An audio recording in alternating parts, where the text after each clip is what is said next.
have probably noticed already today that there are cameras in the building with us. We are live right now. We are webcasting for this next presentation. So the folks, we have a number of folks who are up at Crossroads up in northern Jersey with our ELCA partners, and they are watching this. So can we have everybody just wave? Wave, hello! I was going to say, wait a second. There now! Yay!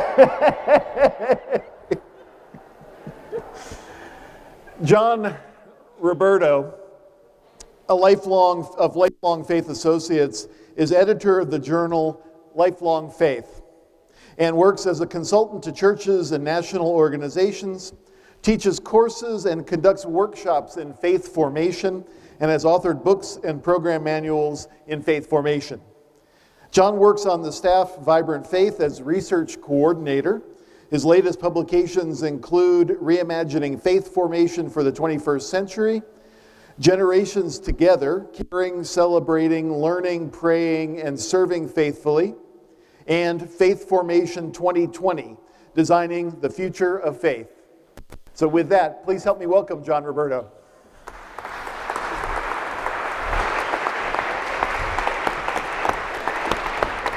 Thank you. Good afternoon. This is always the high energy part of the day, after lunch. So I'd like you to defy all traditions and make this a high energy part of the day. Our topic, which will be up there in a second, is our topic, which will be up there. I don't know what, maybe it's me. We'll adjust it. Is on digitally enabled faith formation, or better put, faith formation in the 21st century. So I need to do a little activity with you. How many of you were born before 1960?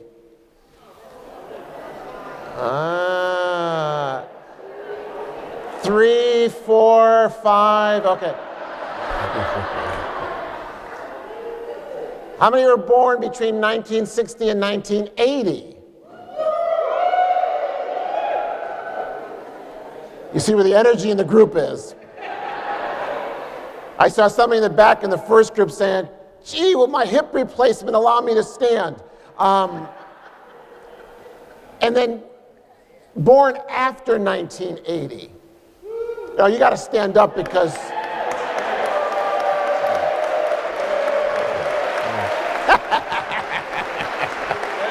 okay. Now, my hunch is there's nobody born after the year 2000 here. They're out having fun, playing soccer, baseball, whatever, okay.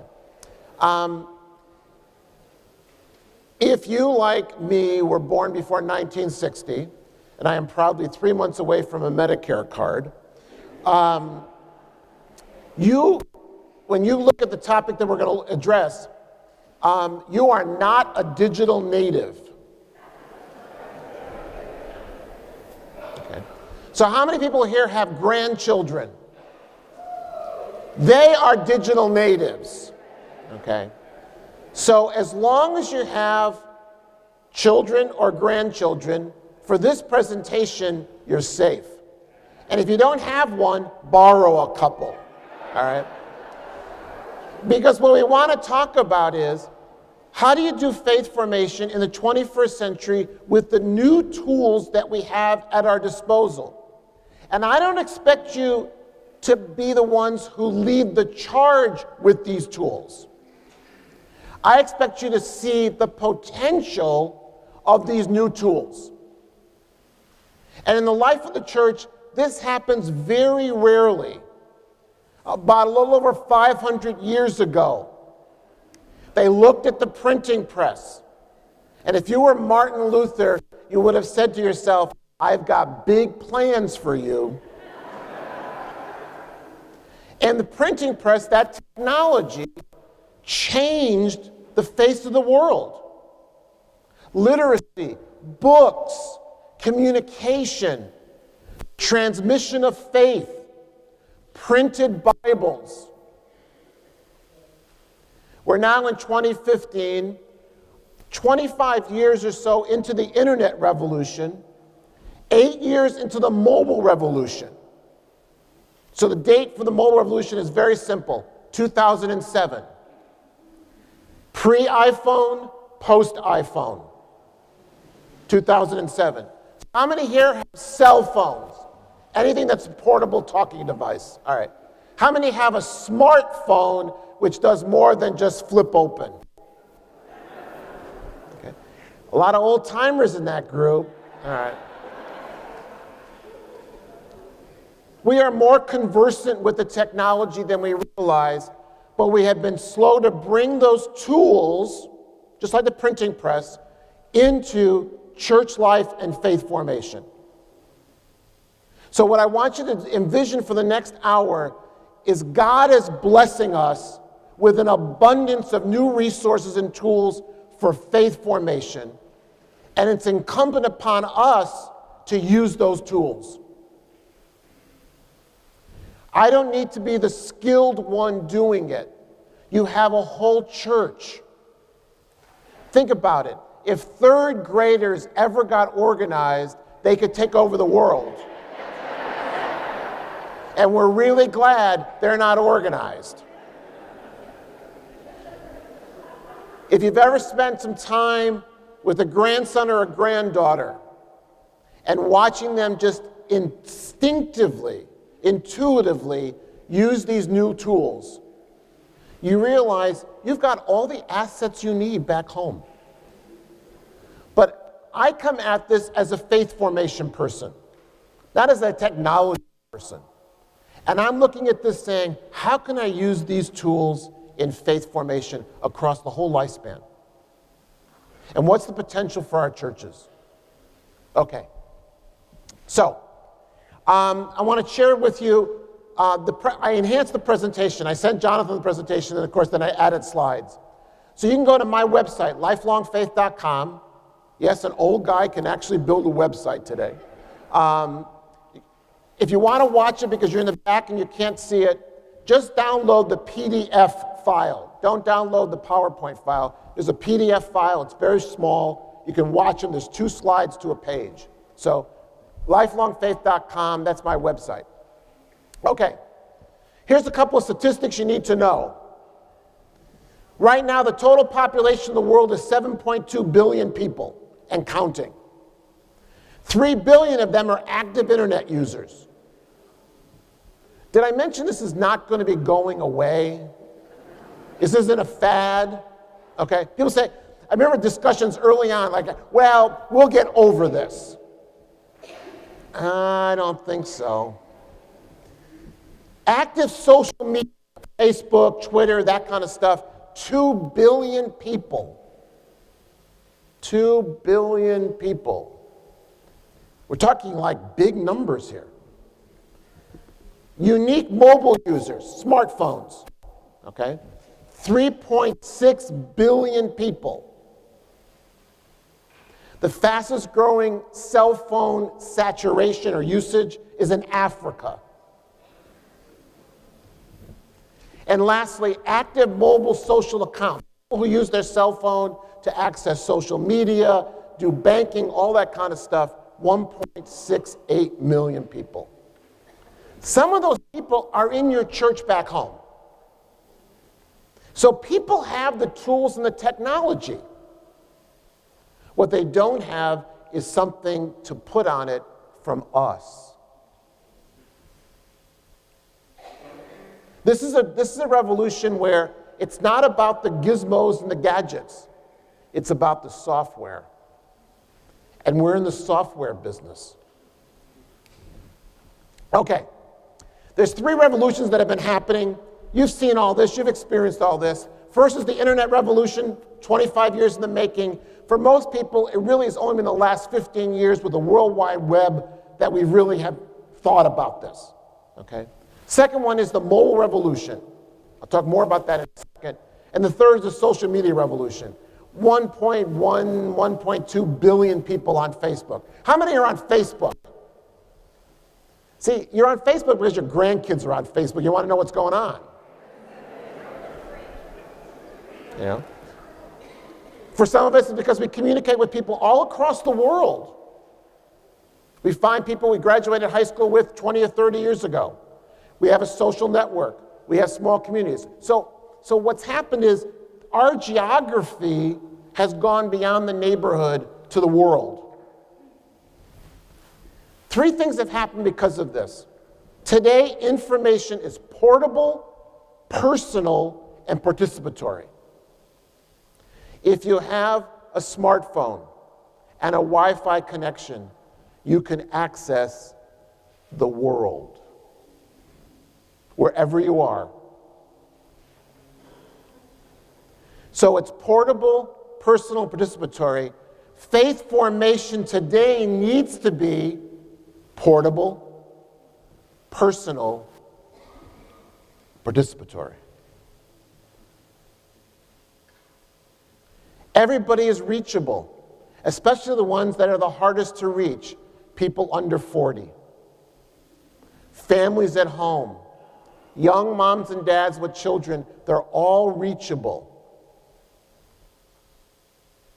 If we start thinking about how do we use these new tools and technologies to reach and engage people. So the question is now changed. It's no longer how do we get them to come to us? That's the old question. David talked about the 1950s. That was the 1950s question. How do we get them in our building? The question in 2015 is, how do we connect with them wherever they are? Because church is portable and mobile. Once you have that vision at church, all possibilities open up. Everyone's reachable. Everyone's connectable. And so what we see is, think about all the gizmos and gadgets. What all these have in common are not the companies, it's they're portable. And they're becoming more and more portable. We take this with us wherever we go, and it keeps us connected. So the question we should be asking is, the mom and the dad today who are at soccer, baseball, fill in the blank practice or games, what's on their cell phone? And why isn't it some content, experience, activity, or video from our church? Look, if a 65-year-old guy can design a website, everything is possible. So when we think about portability, faith formation in the 21st century, we're thinking about how do we use those gadgets for formation? And how do we use it to connect? Because what you can see in that photo, thank you, is that people have the tools to connect with us, and we can connect with them. Now, with that understanding, what does that mean for faith formation? Well, it means that all these tools you see on the slide, most of which didn't exist before 2007, are all free, as is an abundance of content. Up in the left corner is the Khan Academy. You might be familiar. You should always study what's going on in the schools and the area and the rest. Khan Academy, one person started this by doing hand-drawn video tutorials for his nieces and nephews on algebra. Now, almost 5,000 videos later, used by school districts all around the world, Salman Khan, which the Khan Academy is named after, has simply made learning available. So look at their line. Whoever you are, wherever you are, you only have to know one thing. You can learn anything. You can learn anything. You don't need to show up at a building to learn. Up in the right corner is iTunes University with somewhere over 200 colleges which put their courses online. Almost all of them are for free. In the bottom left corner, running across the bottom, is edX, which is this interesting collaboration between Harvard and MIT, which are all of 2 miles apart in Cambridge, and about 20 or 30 more schools who offer free online college-level courses with professors from Harvard, MIT, Stanford, Duke, all these slacker schools.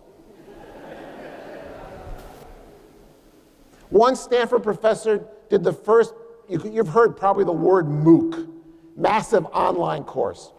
His first one was in some area of computer programming or something, with 50,000 students around the world connecting. I mean, remarkable, absolutely remarkable, but doable. Because once people have the tools and the gadgets, you can deliver and connect with them. Okay. It's also true in the religious world.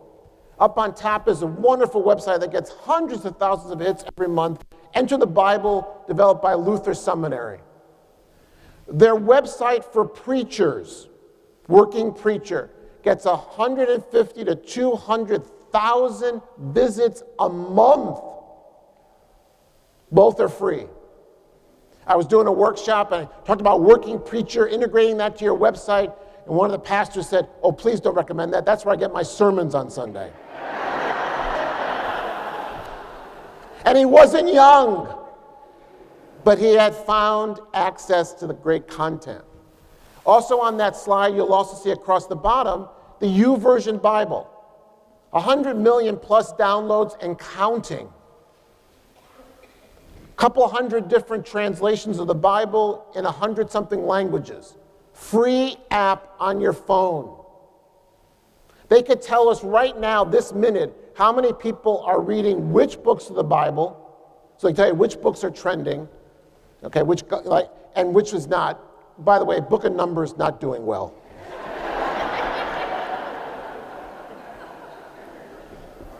And they came out with the YouVersion app for kids. First couple of months out, 200,000, 300,000 people had already downloaded it. That's free. Did I mention the word abundance at least once so far? Abundance of the tools, abundance of the apps or the content. So what's the dynamic that's happening? Well, it's this one. I grew up just up 95 in Bridgeport, Connecticut. And I grew up in this marvelous world that no longer exists. And some of you, given the number of hands that went up, if you grew up somewhere in the Northeast, you know this story. I grew up in an Italian household, both sides. There was no doubt I was going to be Italian and Catholic and Italian, but there was no escape.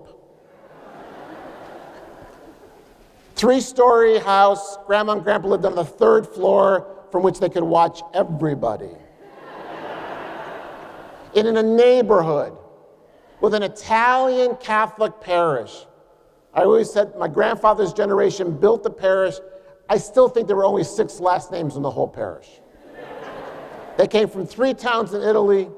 They built the church. They built the neighborhood. I grew up in an extended family. I grew up in what's called a faith formation ecosystem. Now, if you said to me back then that's what it was, I would have gone, "What are you talking about?" And I'm like, this is my neighborhood. It's my family. It's my church. But that was the way the community wrapped its arms around me and a lot of other people in my generation and passed on the Christian way of life. You lived it, you breathed it, you ate it, especially in an Italian household. You really ate a lot. You celebrated it.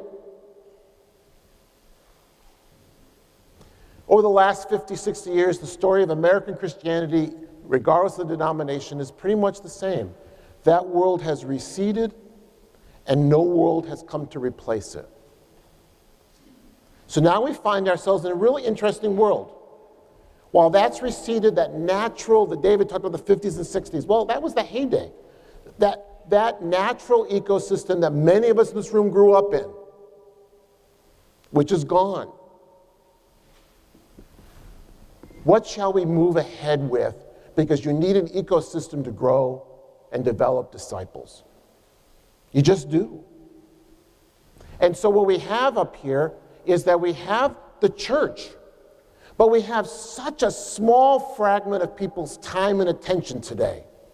Because in the world I grew up in, like many of you, church was a 24/7, 365 thing. Because it was connected to home and neighborhood and festivals and traditions and food and all that kind of, you were immersed in it. It was the ocean. Now we have a sliver and a fraction of people's time and attention. It's good, but it's just a sliver and a fraction. And then at home, we know homes are much more diverse today. We know it's such a challenge to pass on a Christian way of life at home. We know families get very little assistance in doing that from any church. And oftentimes, because we're so busy and so stressed, we start blaming parents for doing something they're not equipped to do. Because they didn't grow up in a home that was vibrantly religious. So they experienced it. And then the wider community, daily life. And so when we look at that triangle of church and home and daily life, how do we keep it connected today? Because you all know you can't do more programming. You don't have time and facilities. And if you did, would people come?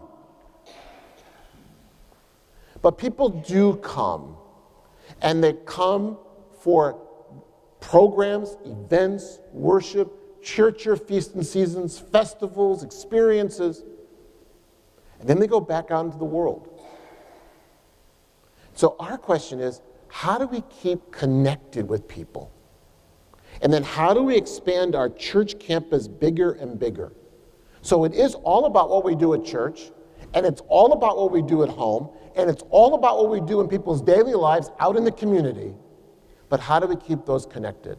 I want to suggest to you that the experiments are going on all across the country in churches to use digital content and tools to keep people connected. And that's what I want to show you. Okay. So, what's true today? We have the technology and platforms and content to do the following kinds of things. We can engage people with a wide variety of faith-forming content for all ages, anytime, anywhere. We can do that today. Websites don't close. You can take a night off and your website can be up and running. YouTube never closes. It's always open. Second, we can extend church events into people's daily lives via online content and experiences. So the best thing about Sunday worship, people come, we have them for an hour. The worst thing about Sunday worship, we only have them for an hour. How do you turn an hour into 7 days? You can today. 20 years ago, that would have been really hard. 10 years ago, really hard. Okay. All the programming that we do, we know, I don't know how many churches do what I call the traditional Lenten program. It's always Wednesday night. It's always 7:30 to 9. It's always at church. And you pray that nobody has died since last Lent, because you'll be down one person. You don't need to market it. There's no marketing budget.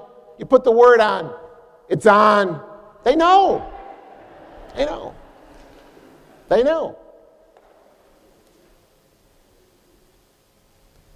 How can we take that experience, which I would never stop doing, and realize that once we name a time and a date, we exclude all kinds of people? Today, that's no longer a problem. Do the Lenten program and video record it. Do the Lenten program and put it available on your Faith Formation website. Do the Faith Formation program and put a study guide for small groups. It's all possible. Third, connect Faith Formation in gathered settings with Faith Formation in online settings. And fourth, we can offer now a wide variety of content. What we can't do in a physical location, you can do online. The smallest church can look huge online. Because we're not going to create content, we don't have to. Someone's already done it for us. We're going to curate the content. We're going to select the very best content, and we're going to put it together to match our people. So far, so good? All right. So, there's 5 ways to use digital, and I like to call it digitally enabled.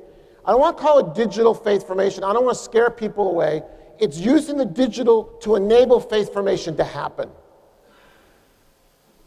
That's what we're doing. People say, oh, I don't want them online doing stuff. Yeah, I want them online, but I want them online doing our stuff. Stuff that really connects to their lives. So they can do an online Bible study. We could put Bible study content online that they can then meet whenever they want. You could take the night off. They can meet at home. They can meet at a Starbucks. They can meet at the gym. I don't care where you meet, as long as you meet. And you have access on your little phone to great content that we are providing. In the old model, we were program providers. In the new model, we curate resources to connect with people. You don't have to create the program anymore. We now have to give people access to it. And they have the tools to access it. Okay, so I should describe this. So from right to left, okay, so from kind of the teal color to purple. Everybody here can be digitally enabled, just in the way you teach, use content from online, use a YouTube video. So we can always bring in online and digital content into any gathered program.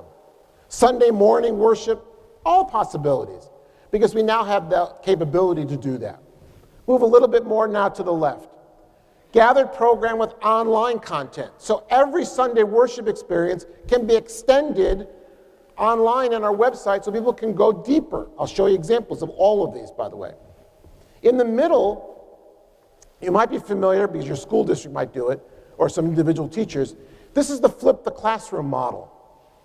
I'll give you a couple of church examples of the flip the classroom. Essentially this, with great online content like the Khan Academy, students can go home and do that work at home. So when they come into class, it's practice, application, demonstration, highly participative, highly interactive, which you can only do together.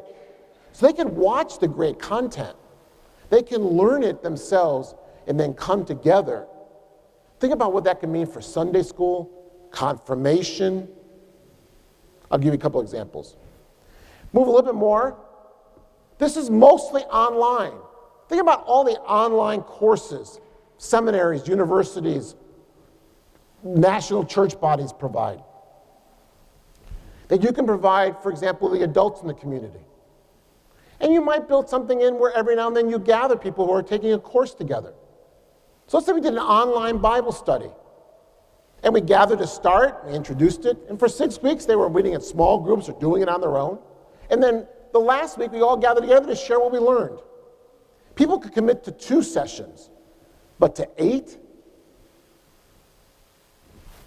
And then lastly we can provide people with fully online, great content and programming that they can access anytime, any place, just in time. If you wanted to, let's say today's Saturday, by not this coming Monday, but a week from Monday, you could have a full-fledged adult faith formation program in your church if you use these strategies. You could offer your adults dozens of courses without ever leaving wherever you connect to the Wi-Fi from home. So we have this whole spectrum. So, first one's easy. This is a gathered program. You're bringing content from online. So it's the new teacher preparation. Okay? Just imagine Sunday school classes, for example, or a youth meeting where you're accessing this content. Okay? Even assigning some of that content for at-home use. Gathered and online. So imagine Sunday worship in any season of the year. A lot of people come to Ash Wednesday. And a lot of people then come back at Easter, and they miss the 40 days of Lent. Your churches, I know that's not true, but I've heard other stories where that. So now it's 2015. So in 1995, you would have said, we should send paper home. Yeah, and where'd the paper end up? On the dreaded counter. Now you can do what? Every day of Lent. You can get a tweet, a text, pointing people to where? Our website for today's devotion, scripture, action, reflection, table prayer, whatever it might be. You know how many Lenten devotions were done this year for free, digitally, that you could have used? Every year, Luther Seminary does one, for example. It's always free. So we have plenty of content. It's the last mile, us connecting with people. If you know you're not going to be around for 40 days, then how can I develop a 40-day curriculum online for people? Stay connected with them every day for 40 days. Family programs, children programs, extended programs like mission trips. Best thing about a mission trip is the kids are immersed for 5 or 6 days. The worst thing is they're only immersed for 5 or 6 days. How do you sustain that experience? How do you sustain a retreat experience? All those are great examples of a gathered program with online legs. Okay, so that's what we're trying to set up, this loop. Church event or program, at-home day life. Let me give you some examples. Let's go online. So, I'm working with a church. Let's see. Where are they? They are here. Tri-Saints Lutheran in Nebraska. Nebraska. This church is in the middle of nowhere. What the pastor has done, I did a workshop with them back in the fall. She does taking worship home. And she has built this online page for every Sunday. She updates it every week. So this is this Sunday. This is tomorrow, where she has the key Bible verse. That's what's here. Then something for adults, for youth, for families, and a coloring activity for the kids to take worship home. Now, because I know her, this is also up on a screen at the end of Sunday worship where she walks through what's online this week for everybody. Okay. And then she's got some videos which she did not produce. The left one is Chuck Knows Church. There's a whole video set that Chuck does. I mean, he's great. And the right one, I don't know. It's just a audio, video song. Okay, that she does this every week. Simple, easy, and it's always available. And if you access it on your mobile phone, it would look just as good.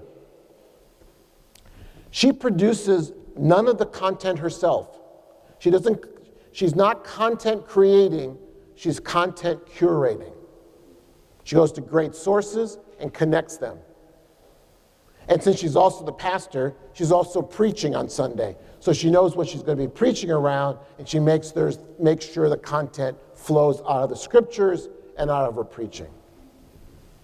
So that's a great example of Sunday worship. Now I'll go to Holy Trinity Adults. Now this is not a real church.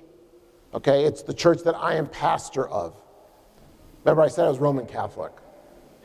So you know that's not possible. So, and it's not Holy Trinity because this is my generic church, all right? So I got Holy Trinity Adults and Holy Trinity Families. I'll be back to that. So here's my scripture page. So this is my website for my adults in my church, okay? As long as you take me as a hypothetical, all right? So here's the scripture section. Oh, no, I want worship, sorry. Here's the worship section, and I've got a variety of ways that they can follow up on Sunday worship. Things like Lectio Divina from the American Bible Society, okay? So I've got some commentaries. I think these are mostly Roman Catholic examples. Okay. Working preacher, use Taking Faith Home as an example. These are things that they can do during the week. It's there. It's always available. I wrote none of that. I just curated it from really good source material. Now, you don't have to know how to build a website. You have high school kids. And there's people in your church who already have done this. So you just have to tap your resources. But now you see it's possible. Now you see it's possible. Okay.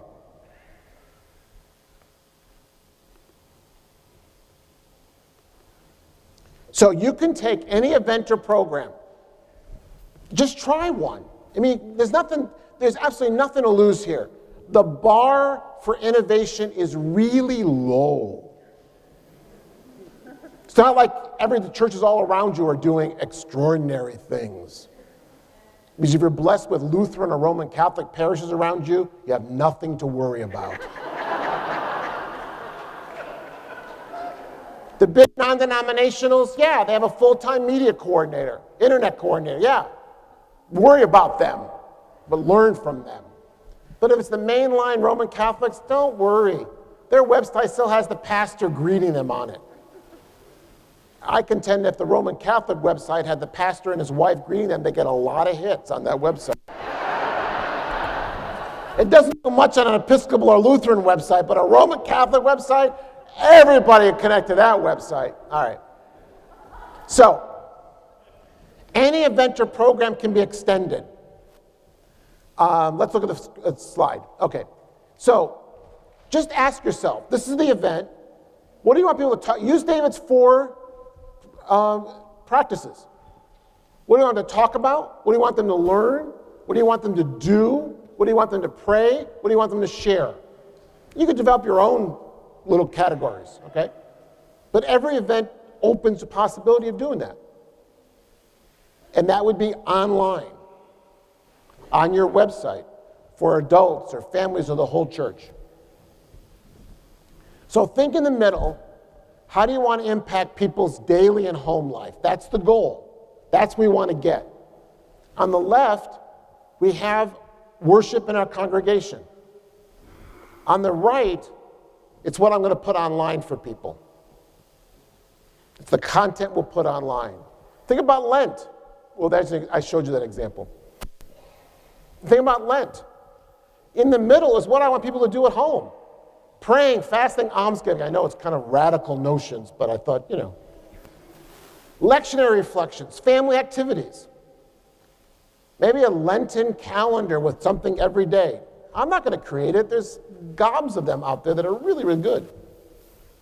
On the left, how do I take people's experience of church for Lent, extend it to home via online?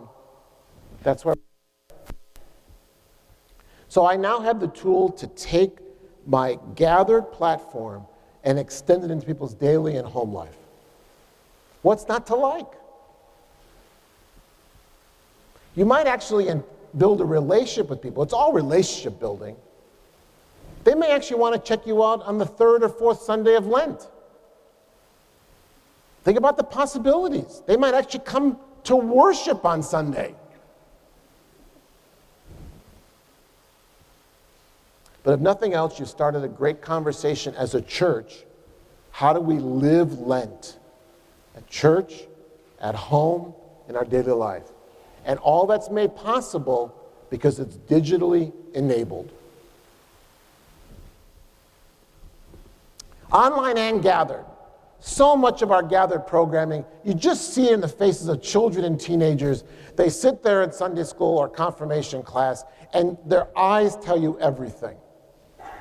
The lights are on, but nobody's home.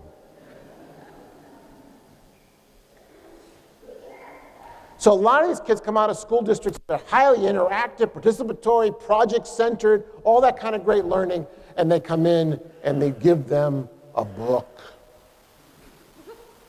And they look at the book. Do you ever watch a really young one once they get used to like an app on the iPad or iPhone, then go looking at a book, like you touch it with your finger, it doesn't do anything. Like the pictures in the book don't move.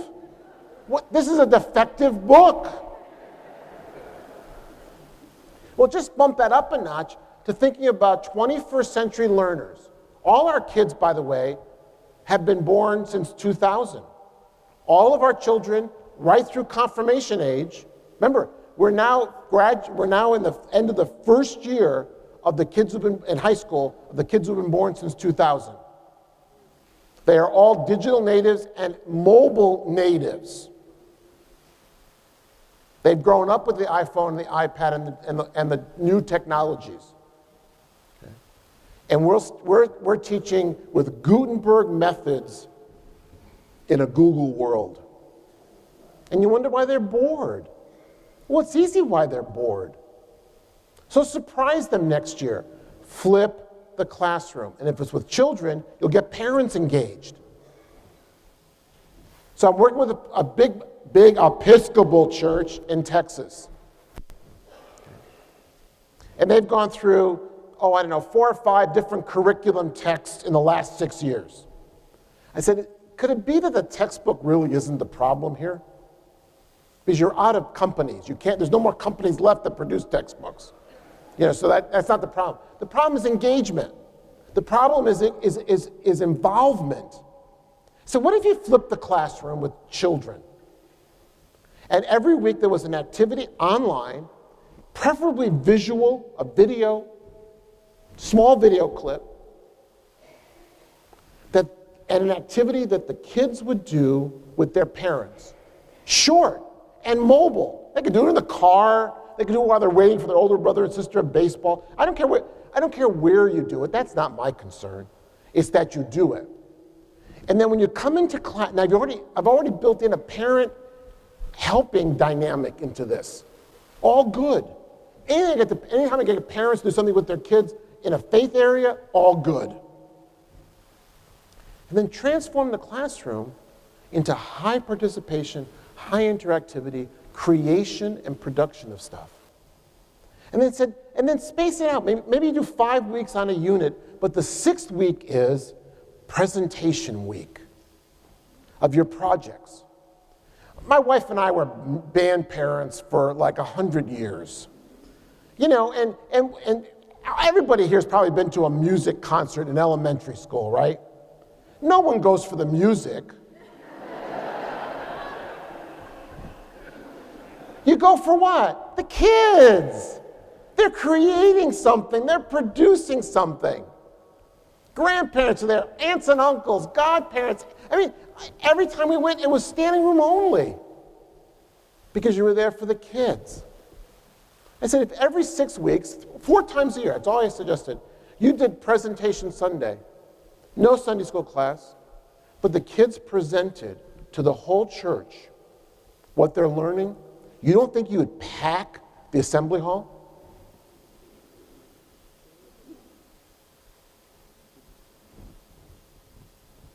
And the children will teach the adults. And the adults will love being taught. But it's only possible because you did what? You flipped the classroom. You took advantage of the online content, took advantage of the digital platform. We're talking about parents and kids who already get this. They know how to do this already because public schools are doing it or their private schools are doing it. Parents are all familiar with it, so it's the right demographic. And we got plenty of great content. And video, that's not a problem at all. And all of a sudden we transform something that was a passive, I can't wait till I can get out of here, into an interactive, participatory, family-centered, and community-centered experience. Just that one change. Now imagine, I'll come back to that one. Now imagine flipping confirmation. You know how excited kids are about confirmation class. Which is why it's so hard to get a confirmation leader. Because it's like hazardous duty pay. No, I'll take the alligators. Not the kids, the alligators, please. Easier. Flip the classroom. Turn the kids into producers and creators of their own content and meaning. You can do that. We've got great content for confirmation that can be done online. So this was the example up on the slide. This is a church, Catholic church on the West Coast. Okay. And what they've done, St. Edward the Confessor, a beautiful church right on the Pacific Ocean, 5,000 households. I mean, Catholic mega parish. So you have 400 or 500 kids in 9th and 10th grade in confirmation. It's like a small college. You know? So they would do the traditional Sunday night gatherings. And you income 500 and out 500. Income, you can imagine what it was like. Crowd control. So they decided that there was so much great content online, they flipped the classroom. They now meet one Sunday a month. They still have retreats and service, but they organized all the kids into small groups with a leader. And the content, video, print, and the rest is all online. There's assignments during the month, but they can do it on their own schedule. Now, 4 years into it, they're running over 95% attendance every Sunday, every month. And the learning and the involvement has gone way up because the kids come back every month to share what they're learning, their projects, their engagement. It's the way they're used to learning. The church is the outlier. Education's already adjusting to the kids. We're the ones that are the laggards. But this simple flip. And now the youth, they have a full-time youth minister, as you probably imagine. But now that person spends the rest of the month, the other 3 weeks, not setting up chairs and taking down chairs and managing attendance records and all that kind of craziness, but actually talking to kids, working with small groups, meeting with kids during the month. There's just nothing bad about this because engagement's gone up, because investment on the part of the students, the high school kids, has gone up. This was an example I just came across back in the fall. This is a church in Washington State, and they flipped their welcome program, their new member program. They flipped it. The pastor did a set of videos. Now, he didn't do the videos. He had a film crew, high school kids, film him, and so they watch the videos on their own. So when they come together, it's sharing, it's discussion, it's activity. It's almost like a spiritual direction group because it's so personalized. And he says, I do newcomer meetings all year long now. Why? Because the content's online. It's available 24/7, 365. When people are ready, I organize a group, or I do one-on-one. He flipped the welcome program. I think it's 8 or 10 sessions. Okay. Now you can be mostly online. And mostly online and fully online, it's just the difference is you actually gather people. So I want to share an example of a parent webinar program. How many people here have tried parent meetings? Have tried gathering parents for meetings at church? How many have succeeded? Yeah, all right, we'll meet for therapy later. So parents aren't going to come out, right? They're just busy. I get it. But a lot of people then give up. If I can't gather you, then I'm not going to do anything. We have the technology. Let's just go to them. So, yeah, leave the example up, thanks. This is a program, seasonal. So this is you're going to miss, you missed April 8th already, sorry. We did family milestones. 7-Eleven, I'm only kidding, it's only an example. We didn't actually do it. We did 4, you stay home, we'll come to you. In a Google Plus Hangout with a URL, they can watch it on their computer or their big screen TV with Wi-Fi. Right? Homes are better equipped for learning than churches are. Right. I can bring a speaker in from anywhere in the United States as long as he or she can be ready at 9 o'clock Eastern time. I'll moderate it, ask questions, 45-minute presentation, 15-minute chat box. I can invite people to gather. So you don't have Wi-Fi at home, so gather with a couple other parents who do have that. We can even come to church, we'll set it up for you if you like. But we'll come to you rather than you come to us. So I'm going to do 4 weeks, and what I'm going to do in May is I'm going to invite all those parents who've been participating to come to church for a parent night, free babysitting. Meal, little presentation, thanks for participating. What topics would you like next year? Because I built a relationship with them. I now have an audience who wants to learn. The other thing about this is, think about this from a missional perspective. Those parents can invite anybody in their social network to participate. Because bandwidth is not a problem. We're broadcasting on the internet. All you need is the URL. You can invite friends. You can have a community gathering, family gathering, anything you want. But we're going to go to you. And then I'm going to take that content, and I'm not writing any of this. All this content, learn more about, is all from the Search Institute, their website called Parent Further. So when you go to Holy Trinity Families, I have the website online, you can watch all this stuff. And then I have a book group for those who want to go a little deeper. And again, I can do anything. The book group, it's got its own study guide. It's a wonderful book by Bruce Feiler. He did a TED Talk, so I put that online to entice people. I just organized this. I didn't do any content. I picked 4 speakers, a nice video, and some parent resources. For my adults, you missed a great Lent at my church. I'm sorry. But for Lent, for the month of March, we had our traditional 4-week series. I brought in 4 speakers. We recorded it so you can watch it on your own. If you want a study group, you can participate in a study group. I gave you those options. You want to study it on your own? I gave you a link to that section on the Enter the Bible website. Most of us in this room got really good and skilled at the Gathered on-campus program. I just want you to take those skills and bump them up into the digital world. So what I've done for adults is this is a whole season of programming. And I'm not even going to try to figure out what the needs of my adults are. They're too diverse. So if they want to extend worship, I'm ready.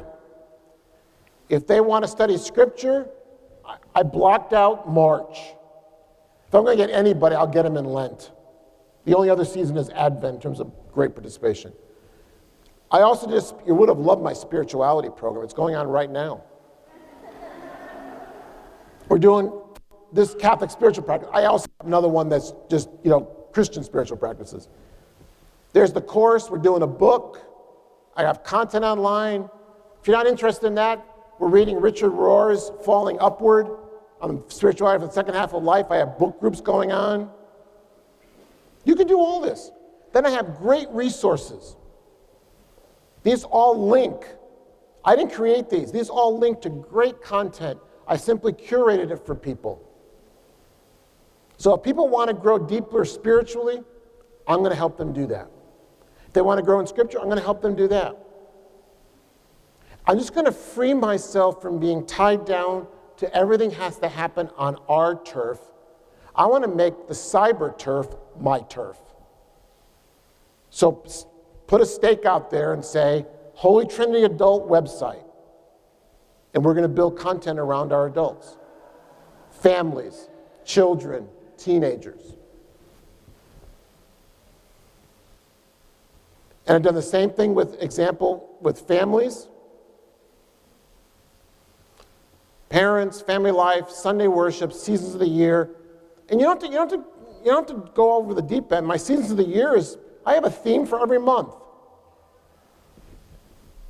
Something to focus their attention. And I didn't create any of this content. Vibrant Faith at Home was created by Vibrant Faith. And it's this wonderful resource center of online content. They've already done the work for me. All I went to is Vibrant Faith. I said, what fits January calendar season? And I picked this activity, which was called Warm Hearts and Feet, which, by the way, this winter would have been really good. And then February was praying. March was the real Patrick for St. Patrick. And April was New Life. What the digital world allows us to do is not to supplant or stop our gathered programs at church. It's to provide an ecosystem around them.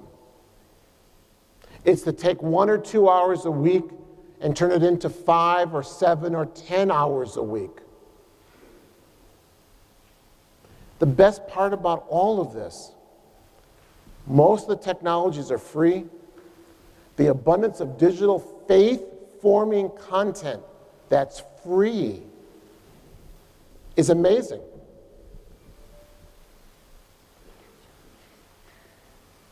I put some examples of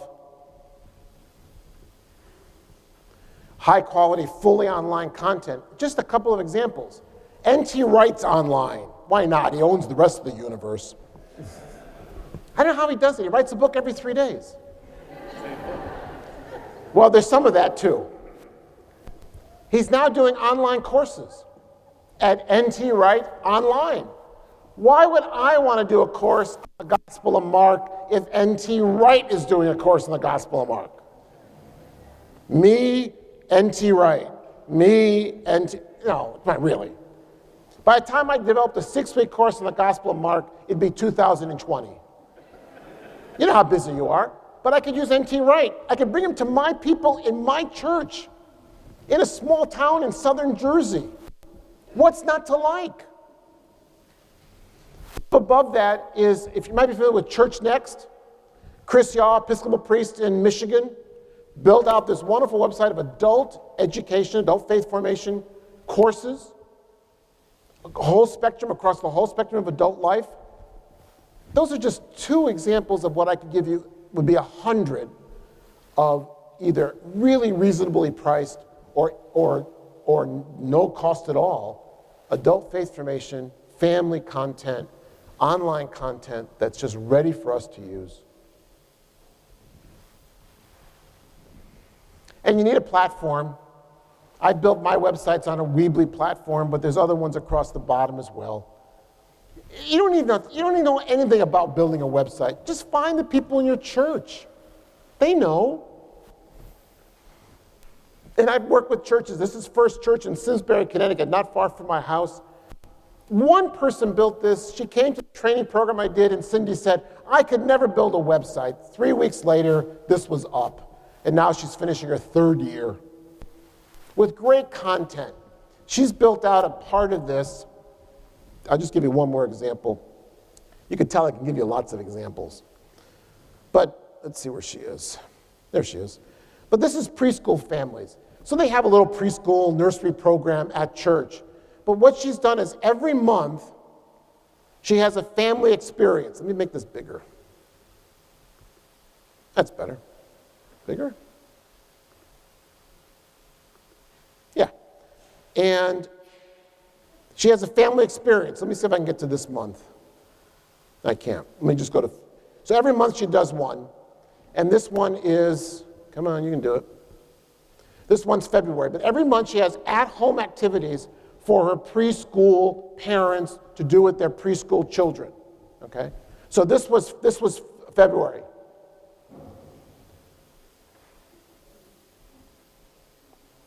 YouTube videos, they're not on her site, they just play on her site, so that nobody has to go to YouTube. They just stay right here, which is exactly where I want them. Coloring pages, activities. Every month she does that. It connects with what they're doing on Sunday or the season of the year, especially geared to parents with preschoolers up to age 5 or 6 years old. Did I mention this was really doable? Like, you should have had a V8 this morning? Doable? All right, let me close with a story. At this point, most people are either completely overwhelmed or saying, how would I ever get people to do this? How many people here saw the movie The American President with Michael Douglas and Annette Bening? I remember it. Okay. I love that movie. It was a great movie. And it was the movie that made way to The West Wing. All right, Aaron Sorkin wrote both. All right. There's a little subtext of the movie, and that is throughout the movie, Michael Douglas is trying to give Annette Bening roses and failing badly.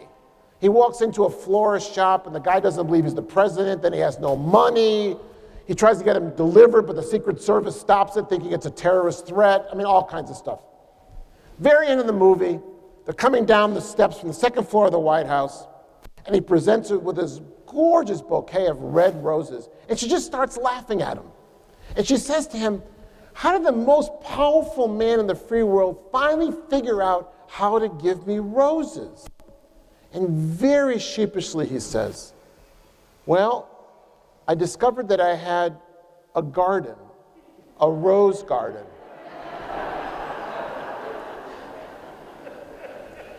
So you have a congregation.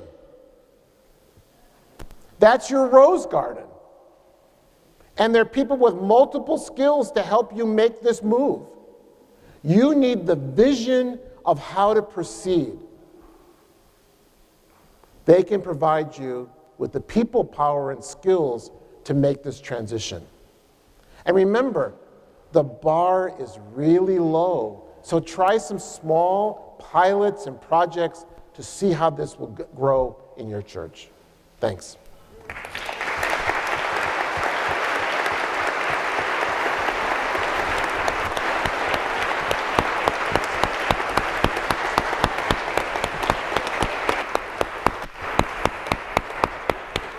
Yes, we have time for some questions for John. We have one right up here in the front, Jonathan. I'll repeat it. He's coming. Jonathan, okay. This is the second one here. Okay. I just have a question. You keep talking about content and everything. What kind of licensing problems do you have? What kind of copyright problems would we run into? Very few, in fact. Most of the time, you will, like YouTube videos, you have no problem using because they're publicly licensed. Most of the time, you notice I'm linking to content on other people's websites. That's all good. And when you bring content onto your own site, if you don't have permission, write for it. A lot of it's your own content. So if you have a question about it, I always say, ask permission. But linking to a website with content, using a YouTube video or Vimeo videos, no problem at all, because you're not selling them, you're not distributing them, they're just there on your site. So you take advantage of being a nonprofit. Before we take the second question, just a reminder about the blue cards that you had. If you have questions for the panel discussion, which is coming up, please go ahead and be filling those out now. But we're not going to be able to handle but a few, but we're going to keep them as a record. Right.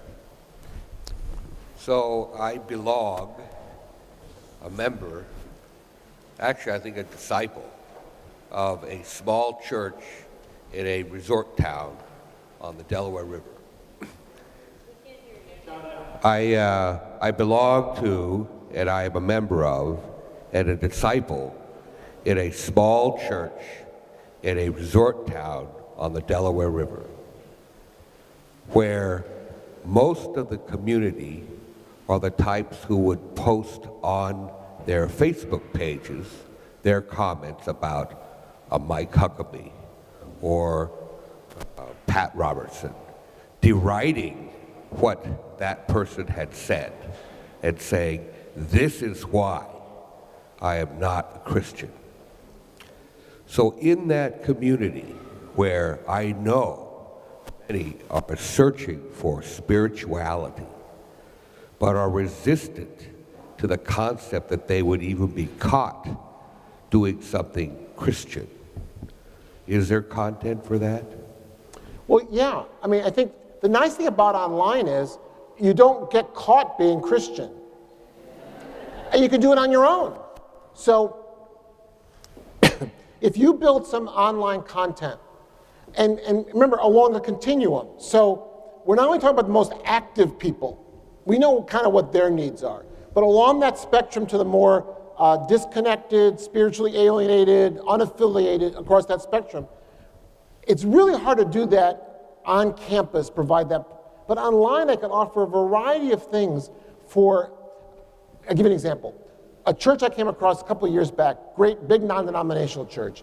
Its front page was, are you searching, growing, wanting to grow deeper, questioning, not sure about this? It was like these kind of questions. And when you clicked on that, you went to a special page that just had content applicable to that kind of question. So I thought, oh, that's a way to kind of say, we've got adults across this whole spectrum.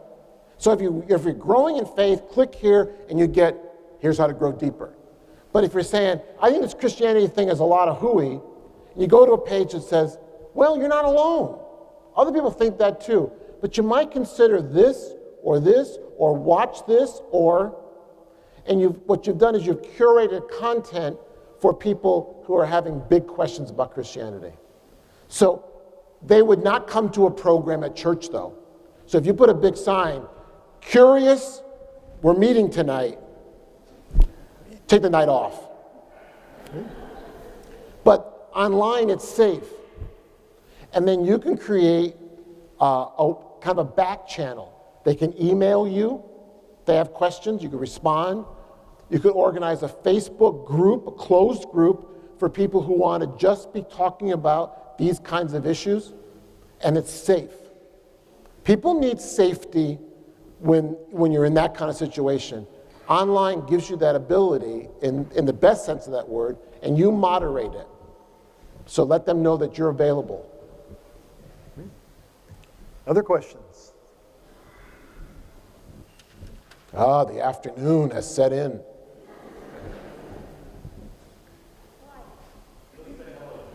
Oh yeah, definitely. Yeah, while we're waiting, we want to also make sure we say hello to our friends in the Newark Diocese. Wave to them, they're also watching up at Crossroads. Are we on? Yay! Hey guys. I was just wondering how we can become more skilled at finding content. The best way to find good content is to know 5 or 6 people who already do that for you. I'm serious. Go back into the old print world. In the old print world, if we wanted a resource, we'd pick up the phone or send an email and say, hey, what are you doing with Bible study this year? And you'd invite a couple of your friends, colleagues, and they would say, well, I'm using this, I really found this was really good. What do you think about this? Oh, don't ever use that. Okay. That's curation. We're just comfortable doing it in the print world. Now just bump it over to the digital world. Curation always starts with people. Who are the people who just do it? I do that all the time. I have that gene in my genetic makeup. I like that. I've got some friends who do the same thing. They just like curating content, both print, digital, audio, all that stuff. The other one is go to trusted websites. So if I went to Vibrant Faith at Home, I'm never worried about the content. If I went to Search Institute, their parent site, Parent Further, I'm not worried about the content because trusted people are producing that content. So if you trust the people, you'll trust the content. So it's always about people. People say, well, I trust the website. No, you can't trust a website. It's just zeros and ones, You can't trust the website. You can trust the people who produced it. And so as long as you know the people who produced it, it works. So it's all about the people in the end. Good curators and good producers of content. And you don't need many to build a website. You'll see if you go through some of my pages at Holy Trinity Adults or Holy Trinity Families, I may have 3 or 4 websites I use to create a whole page. is I don't need thousands. I just need a dozen really good ones. Time for one more.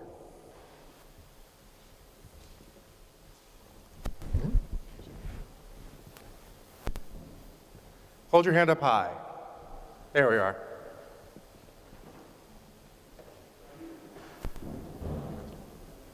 I was thinking of your Gutenberg analogy at the start, where we're in the age of Google, but we're still in Gutenberg stuff. I mean, as I project forward from what happened in the past, it seems to me that the projection is that the church as an institution is over.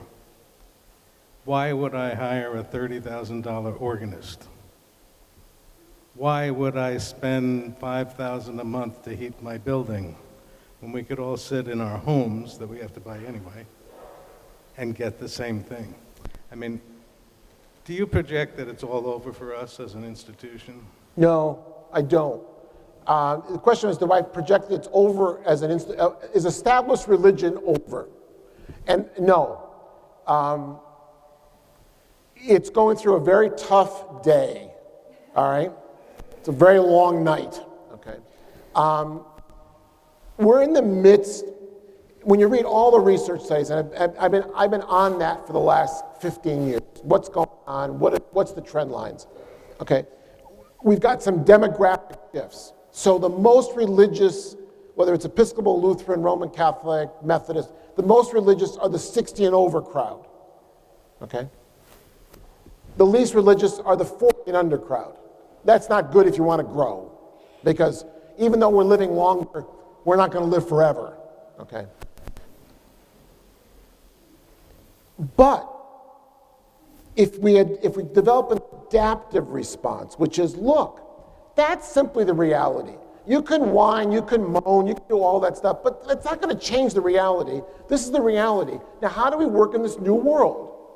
I mean, I say this to groups all the time. It's not like you're St. Paul walking into Corinth for the first time. You know, let's put it in perspective, all right? I mean, he had some odds against him. You know, by the way, you can take Corinth out, put any other town in, but first entry, you know, who are you and why are you here and where are the stones and how quickly can we get them, all right? Or how to put you on a boat that's not going to go very far. We have lots of assets. We just need an adaptive, experimental mindset to say, just like the first folks in the first century said, we got to try stuff out because it's a whole new world. And it is a whole new world. Nothing in our upbringing, and I'll share that together with you, prepared us for this. So once you get over that, you can move on.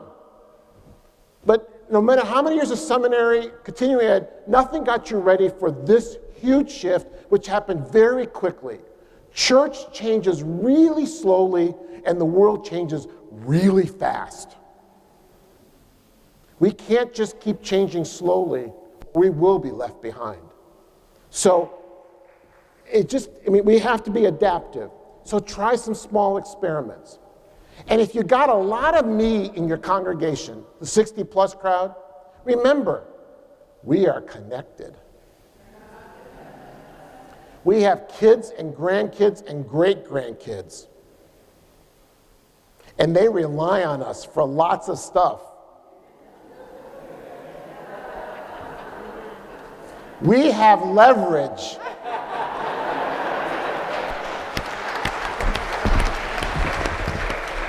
Now reframe it.